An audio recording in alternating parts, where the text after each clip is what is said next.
오늘 우리에게 주시는 하나님의 말씀은 마가복음 4장 1절에서부터 20절까지의 말씀입니다. 여러분들은 개역 개정으로 이제 화면을 보시고 제가 표준 세번역으로 이 말씀을 읽어드릴 터인데 한번 비교해서 잘 살펴보시기 바랍니다. 예수께서 다시 바닷가에서 가르치기 시작하셨다. 매우 큰 무리가 모여드니 예수께서는 배에 오르셔서 바다 쪽에 앉으셨다. 무리는 모두 바닷가 무태에 있었다. 예수께서 비유로 여러 가지를 가르치셨는데 가르치시면서 그들에게 이렇게 말씀하셨다. 잘 들어라. 씨를 뿌리는 사람이 씨를 뿌리러 나갔다. 그가 씨를 뿌리는데 더러는 길가에 떨어지니 새들이 와서 그것을 쪼아 먹었다. 또 더러는 흙이 많지 않은 돌짝밭에 떨어지니 흙이 깊지 않으므로 싹은 곧 나왔지만 해가 뜨자 타버리고 뿌리가 없어서 말라버렸다. 또 더러는 가시덤불 속에 떨어지니 가시덤불이 자라 그 기운을 막아버려서 열매를 맺지 못하였다. 그런데 더러는 좋은 땅에 떨어져서 싹이 나고 자라서 열매를 맺었다. 그리하여 30배, 60배, 100배가 되었다. 예수께서 덧붙여서 말씀하셨다. 들을 귀가 있는 사람은 들어라. 예수께서 혼자 계실 때에 예수의 주위에 둘러있는 사람들이 12제자와 함께 그 비유들이 무슨 뜻인지를 예수께 물었다. 예수께서 그들에게 말씀하셨다. 너희에게는 하나님 나라의 비밀을 맡겨주셨다. 그러나 저 바깥 사람들에게는 모든 것이 수수께끼로 들린다. 그것은 그들이 보기는 보아도 알지 못하고 듣기는 들어도 깨닫지 못하게 하셔서 그들이 돌이켜 용서를 받지 못하게 하시려는 것이다. 그리고 예수께서 그들에게 말씀하셨다. 너희가 이 비유를 알아듣지 못하면서 어떻게 모든 비유를 이해하겠느냐. 씨를 뿌리는 사람이 뿌린 씨는 말씀을 가리킨다. 길가에 뿌려지는 것들이란 이런 사람들이다. 그들에게 말씀이 뿌려질 때에 그들이 말씀을 듣기는 하지만 바로 사탄이 와서 그들 속에 뿌려진 그 말씀을 빼앗아 간다.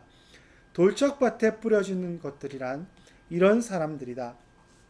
그들은 하나님 말씀을 들으면 곧 기쁘게 받아들이기는 하지만 그들 속에 뿌리가 없어서 오래가지 못하고 그 말씀 때문에 환난이나 박해가 일어나면 곧 걸려 넘어진다. 가시덤불 속에 뿌려지는 것들이란 달리 이런 사람들을 가리키는데 그들은 말씀을 듣기는 하지만 세상의 염려와 재물의 유혹과 그 밖에 다른 일에 욕심이 들어와 말씀을 막아서 열매를 맺지 못한다. 좋은 땅에 뿌려지는 것들이란 이런 사람들이다. 그들은 말씀을 듣고 받아들여서 30배, 60배, 100배의 열매를 맺는다. 아멘. 오늘 본문의 말씀은 씨 뿌리는 자의 비유로 많은 분들에게 익숙하신 말씀이라 생각이 듭니다. 특별히 이 말씀은 하나님께서 우리에게 주신 말씀 가운데 특별히 예수님을 통하여서 예수님께서 그 비유를 자신이 분명하게 이렇게 설명하시는 대표적인 말씀입니다. 그리고 이 비유의 말씀을 통하여서 우리가 깨달아야 될 것은 하나님께서 말씀하시는 그 가운데서 우리가 가지고 있는 입장과 처지에 따라서 그 말씀을 곡해하거나 우리가 생각하는 그 기준으로 말씀을 받아들여서는 안 된다고 하는 것을 다시 한번 깊이 생각하며 이 말씀을 묵상했으면 좋겠습니다. 왜 이런 말씀을 드리냐 하면 우리가 이 말씀을 너무 익숙하고 또 그 말씀 가운데 있게 되면 특별히 한국교회에서 이 말씀을 통하여서 전해지는 그 많은 말씀을 설교하고 또 받아들이는 데 있어서 우리 행위의 중심에 두는 그런 접근을 할 때가 많이 있다고 하는 것을 느껴질 때가 있습니다. 그것은 뭐냐 하면 물론 여러 가지 정황 속에서 그 말씀을 통하여서 우리가 좋은 땅으로서의 우리의 신앙을 영위하고 또 그것을 위하여 우리가 준비해야 되겠다고 하는 그런 관점에서 말씀들을 많이 전하고 그것도 그렇게 받아들이는 경우들이 많은데 이 말씀은 그런 좋은 땅에 대한 그 부분도 있지만 분명한 것은 하나님 나라에 대한 말씀이라고 하는 것입니다. 하나님 나라의 복음이 어떻게 증거되어지고 그 복음을 듣는 자들이 어떻게 반응할 것인가 하는 것들을 예수님께서 구체적으로 말씀해 주고 계시다라고 하는 것입니다. 이것은 달리 이론의 여지가 없는 분명한 예수님께서의 말씀을 통하여서 이 말씀을 우리가 확실하게 깨달아 갈 수 있습니다. 첫 번째 예수님께서 말씀하신 것은 그 말씀이라고 하는 것, 즉 이 말씀은 이 뿌려진 씨를 말씀으로 비유했다고 이렇게 설명하시는 데 있어서 이 말씀은 바로 예수 그리스도 자신을 말씀하시는 것입니다. 오늘 본문을 우리가 읽기 이전에 마가복음 3장에서부터 보았고 했던 것처럼 예수님께서는 그 자신이 말씀을 전하는 자로서 내가 하나님 나라를 증거하는 자로 왔을 때 많은 사람들로부터 오해를 받았습니다. 귀신이 들렸다거나 미쳤다거나 바알세불이라고 하는 그런 많은 오해들 가운데서 예수님께서 그 씨를 뿌리는 말씀을 뿌리는 비유를 통하여서 이 예수 그리스도를 어떻게 받아들이는 그 다양한 모습을 이 네 가지 비유를 통해서 말씀하셨다고 하는 것입니다. 당시의 상황을 봐서도 너무나도 명확해지는 것입니다. 길가에 떨어진 씨라고 하는 것, 그것은 바로 완악한 마음을 말하는 것이라고 분명히 예수님께서 말씀하십니다. 사탄이 와서 그 씨를 바로 빼앗아 간다 이렇게 표현합니다. 완악한 마음은 말씀을 듣기는 들어도 그것을 받아들일 수 있는 준비가 전혀 안 되었기 때문에 어떠한 그 말씀의 역사도 일으킬 수 없다라고 하는 것입니다. 이것은 예수님의 당시의 사역을 통해서도 너무나도 분명히 드러나고 있습니다. 오늘날도 많은 무리들이 모여있고 예수님 당시에도 많은 무리들이 모였습니다. 회당 안에도 많은 무리들이 모여서 예수님 말씀을 들었습니다. 그런데 그 듣는 사람들 중에는 예수님의 말씀을 꼬투리 잡아서 예수님을 걸어 넘어뜨리려고 하는 사람들이 있었다라고 하는 것입니다. 어떻게 하면 예수님을 꼬투리 잡아서 그를 넘어뜨리려고 하는 바리새파나 율법학자나 또 아니면 전통과 규례에 얽매여 있는 많은 사람들이 그렇게 예수님 말씀을 들었다라고 하는 것을 알 수 있습니다. 그것은 바로 귓가에 떨어진 말씀이라고 하는 것입니다. 완악한 마음으로는 결코 그 말씀의 열매를 맺는 그런 놀라운 하나님 나라의 역사가 일어날 수 없다라고 하는 것입니다. 이 완악함이라고 하는 그것은 우리가 각자의 전통과 규례나 각자의 지식에 매여 있을 때는 저와 여러분 모두가 완악함 속에 빠져 있다고 할 수 있습니다. 그리고 이 완악함은 세상의 지식이나 세상의 학문이나 세상의 어떤 기준으로 그가 얼마나 훌륭한 사람이냐 이런 기준을 가지고 그 완악함의 정도를 그렇게 볼 수 없다라고 하는 것입니다. 학식이 좋고 인품이 좋고 그러한 사람이라고 해서 훌륭한 사람 그렇게 볼 수 없다라고 하는 것입니다. 마음의 문이 닫히고 복음에 저항하는 자들에 있어서는 그들의 마음이 더 완악하다라고 하는 것입니다.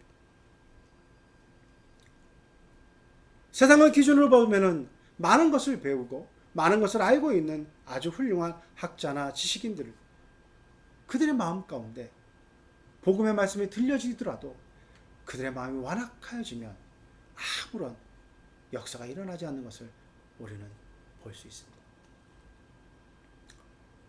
이러한 말씀을 묵상하면서 제 마음 가운데 떠올랐던 여러 가지 현상 속에서 이 완악함의 현상들은 우리가 신앙생활을 하는 데 있어서 점점 무뎌져가는 우리의 모습들 속에서도 점점 우리가 살아가고 있는 상황들 속에서도 이 완악함에 대한 것들을 다시 한번 경계하며 바라봐야 된다고 하는 것을 많이 느끼게 됩니다. 두 번째는 돌짝밭이라고 하는 것을 예수님께서 이렇게 비유로 말씀하십니다. 돌짝밭에 쓰러진 씨다. 돌짝밭에 떨어진 씨는 금방 뿌리를 내려서 뭔가 잎이 나긴 하지만 환난이나 역경이 오면 금방 시들어버리고 없어져 버린다. 이렇게 말씀합니다. 예수님 당시에도 그렇고 오늘날도 그렇고 말씀에 대해서 반응하여서 그 말씀으로 기쁘게 받아들이는 사람들이 있습니다.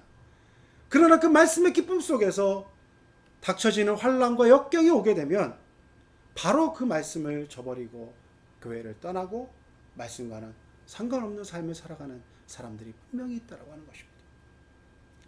그런 사람들에게 있어서는 하나님의 나라가 증거되어지고 하나님의 나라가 왕성해질 수 없다라고 하는 것을 말씀해 주고 있습니다.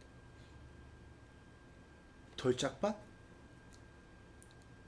환난과 역경, 그것은 우리의 신앙생활 가운데 참으로 피하고 싶지만 그 환난과 역경 속에서 우리가 어떻게 그 환난과 역경을 대하고 그 가운데 선언에 따라서 우리의 신앙은 분명히 달라진다고 하는 것을 돌짝밭의 비유를 통해서 말씀해 주고 있습니다. 많은 이들이 환난과 역경 속에서 쓰러지고 넘어지고 주님의 말씀을 떠날 수밖에 없는 안타까운 현실을 비유로 이렇게 말씀해 주고 계십니다. 세 번째 말씀은 바로 가시덤불이라고 하는 것입니다. 가시덤불에 떨어진 씨앗을 주님께서는 이렇게 말씀해 주고 있습니다.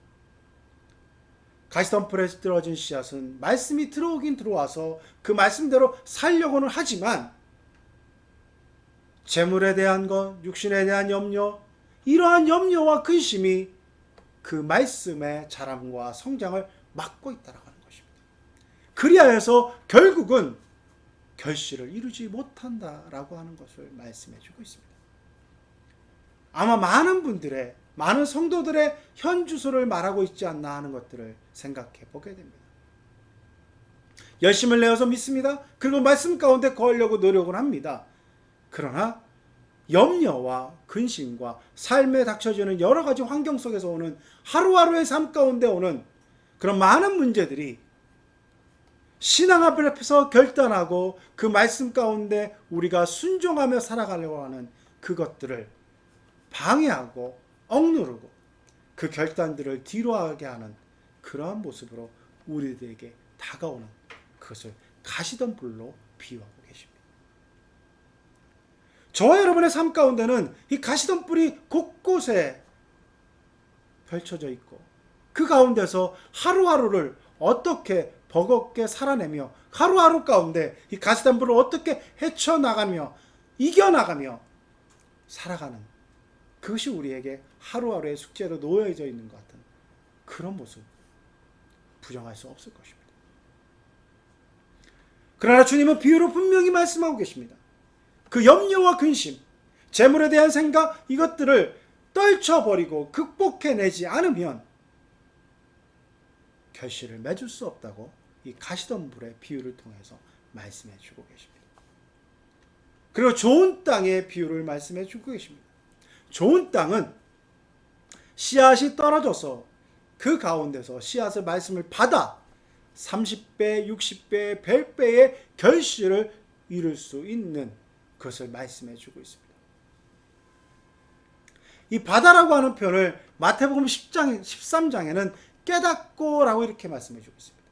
또 누가복음 8장에는 이 지키고 인내하여 결실을 이룬다 이렇게 말씀해 주고 있습니다. 즉 말씀을 받아서 말씀을 깨달아서 말씀을 지켜서 인내하며 그것을 행하며 나아가는 그들에게 놀라운 30배, 60배, 100배의 결실을 하나님께서 약속해 주고 계시다라고 하는 것입니다. 하나님의 나라가 이렇다라고 하는 것입니다. 개인적인 신앙의 모습뿐만 아니라 바로 복음의 역사는 하나님의 나라의 역사가 이러하다고 하는 것을 주님은 비유로 말씀해 주고 계십니다. 주님의 말씀하신 그 말씀의 씨앗이 떨어져서 그 씨앗 가운데 깨닫고 지켜나가는 그 현장은 반드시 30배, 60배, 100배의 놀라운 결실을 이룰 수 있는 곳으로 변화된다고 하는 것을 주님은 말씀해 주고 계십니다. 아니 주님의 말씀뿐만 아니라 역사가 그것을 증거해 주고 있습니다. 교회의 그것을 역사가 증거해 주고 있습니다. 하나님의 말씀이 역사하는 그곳에 놀라운 결실들이 일어나는 것을 우리가 오늘날도 보고 있고 역사를 통해서 확인하고 있다고 하는 것입니다. 반대로 길가에 떨어진 것처럼 돌짝밭에 떨어진 것처럼 가시덤불에 떨어진 것처럼 하나님의 말씀이 그러한 곳에 떨어져서 그곳에서 있는 염려와 근심과 그 환난과 역경 가운데 그것을 저버리는 또 완악한 곳에 있는 그 심령 가운데 있는 곳에는 결코 하나님의 나라는 역사할 수 없음을 비유로 말씀하고 계시다고 하는 것입니다. 저와 여러분은 오늘 이 비유의 말씀을 통하여서 우리의 개인적인 심령의 모습들을 점검해 볼 뿐만 아니라 하나님의 역사 가운데 하나님께서 말씀하신 그 하나님의 나라는 반드시 30배, 60배, 100배의 그 놀라운 흥왕케 되는 역사가 있음을 믿음으로 고백하며 나아가는 저와 여러분이 되어야 될 것입니다. 오늘 우리의 현실은 너무나도 열악합니다.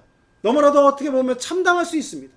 교회는 교회의 역할들을 못하고 또 성도들은 성도의 역할들을 못하는 그런 안타까운 모습 속에서 내 자신의 부족함 속에서 내가 돌짝밭인 것 같고 가시덤불인 것 같고 내가 길가에 떨어진 것 같은 그래서 너무나도 무기력하게 살아가는 그런 현실을 살아가는 우리를 부정할 수는 없습니다.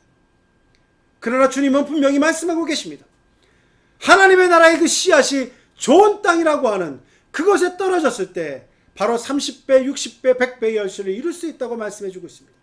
좋은 땅을 유일하기 위해서는 우리의 노력과 우리의 헌신과 우리의 그 말씀에 대한 결단도 필요하지만 하나님께서는 반드시 그 좋은 땅을 찾으신다고 하는 것입니다. 하나님의 역사 가운데 있다라고 하는 것입니다. 아무리 세상이 참혹하고 엄혹한 현실 속에서 아무리 희망이 없는 것 같고 소망이 없는 것 같아도 하나님은 반드시 그 좋은 땅을 찾으십니다. 그 좋은 땅에 반드시 말씀의 씨앗이 심겨져서 30배, 60배, 100배의 결실을 이 땅 가운데 이루겠다고 하시는 것을 말씀은 선포하고 있다고 하는 것입니다. 예수님은 그것을 선포하고 계시다고 하는 것입니다. 그 선포를 우리는 아멘으로 받아들여야 됩니다. 믿음으로 받아들여야 됩니다. 그리고 그 선포 가운데 우리의 신앙을 점검하면서 우리의 신앙이 참으로 하나님께서 기뻐하시는 좋은 땅인가 하는 것을 다시 한번 되새기며 그 좋은 땅을 위하여서 우리가 날마다 우리의 마음밭을 기경하는 심정으로 주님께 나아가야 되는 결단을 주님 오늘 우리에게 요구하고 계시다고 하는 것입니다. 호세아 선지자는 이렇게 말씀하고 계십니다. 호세아 10장 12절 말씀에 너희가 자기를 위하여 공의를 심고 인애를 거두라. 너희 묵은 땅을 기경하라. 지금이 곧 여호와를 찾을 때니 마침내 여호와께서 오사 공의를 비처럼 너희에게 내리시리라고 이렇게 말씀하고 계십니다. 저와 여러분은 지금 기경할 때고 갈아엎어야 될 그때를 살아가고 있습니다. 말씀의 씨앗을 받아들여 그 말씀의 씨앗이 온전히 30배, 60배, 100배의 결실을 어렵게 이루게 하시는 하나님의 역사를 담아낼 수 있는 그러한 자들로 하나님께서 우리를 찾고 계시다고 하는 것입니다.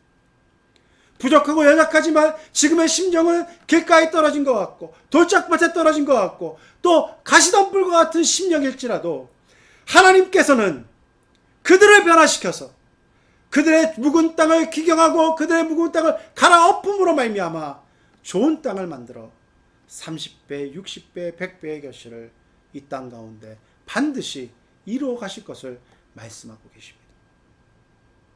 저와 여러분에게는 오늘 하나님의 이 말씀이 그 약속의 말씀이 우리 앞에 놓여져 있습니다.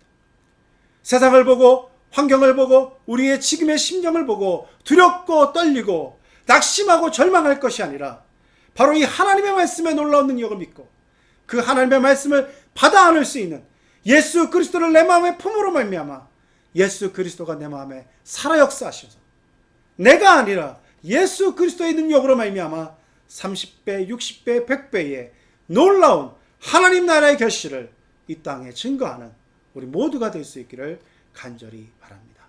함께 기도드리겠습니다. 아버지 하나님, 우리가 살아가는 현실 속에서 내 자신이 길가에 떨어진 씨앗 같고 돌짝밭에 떨어진 씨앗 같고 가시덤불에 떨어진 씨앗 같은 그런 아버지 하나님 부끄럽고 연약한 정말로 안타까운 현실을 바라보며 주님 어찌하면 좋겠습니까? 주님 어찌하면 좋겠습니까? 울며 탄식할 때가 얼마나 많은지 모릅니다. 아버지 하나님 그렇지만 그 울며 탄식하는 저희들을 불쌍히 여겨 주시어서 주님이 우리를 변화시켜 주시어서 좋은 땅으로 바뀌게 하여 주시고 우리를 기경하고 우리를 갈아엎으셔서 하나님께서 우리를 좋은 땅에 떨어진 씨앗으로 바꿔 주심으로 말미암아 우리가 30배, 60배, 100배의 결실로 이 땅 가운데 하나님의 나라를 증거하는 자들로 설 수 있음을 우리가 믿음으로 고백합니다. 주여 우리를 불쌍히 여겨주시고 주여 우리를 아버지 하나님 우리 가운데 있는 이 안타깝고 연약한 심령들을 어루만져 주심으로 말미암아 우리를 변화시켜 주시어서 하나님의 나라를 증거하는 귀한 좋은 땅들 되어질 수 있도록 하나님 역사하여 주시옵소서. 예수 그리스도의 이름으로 기도드리옵나이다. 아멘.